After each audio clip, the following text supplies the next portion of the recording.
all know dams on the Columbia River hurt fish migration, but there's another fish barrier that's far more common all over the metro area. News Channel 8's environmental reporter Vince Patton joins us live now along Beaver Creek in Gresham to explain. Vince? Joe, Metro has spent 2 years studying culverts.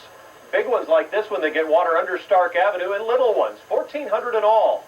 They have found that 150 of them pose a significant risk to endangered fish. If you were days or months old, could you swim down this roaring stream without being knocked silly? Young salmon can't either.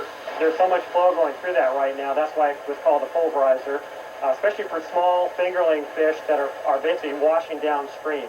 The pulverizer is just one of 150 culverts singled out as big barriers to fish going both downstream and coming back upstream to spawn.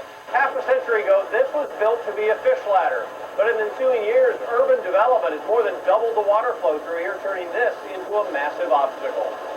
This is Stark Street passing over Beaver Creek. In Gresham, several culverts severely restrict the flow of Beaver Creek.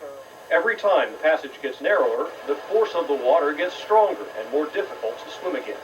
We've got about a 3-foot jump right here for any salmon or steelhead who might be migrating up the river. The main problem are these blockages where we have these culverts, and so pulling those out, you've really opened a lot of quality habitat for fish.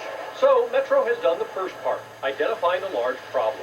The next step is to design the best fixes and figure out how much it's all going to cost. One new bridge in Gresham works well for fish, but it costs nearly $1 million. We're really taking the approach that the fish will come if the habitat is there. That's what's been degraded, is the habitat and access to it.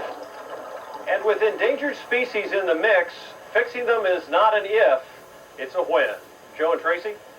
Oh, Vince, I guess that is the big question, though. What about the cost? How much to fix it? It varies. So many culverts are small, so many are big, but it varies from $60,000 to $1 million per culvert.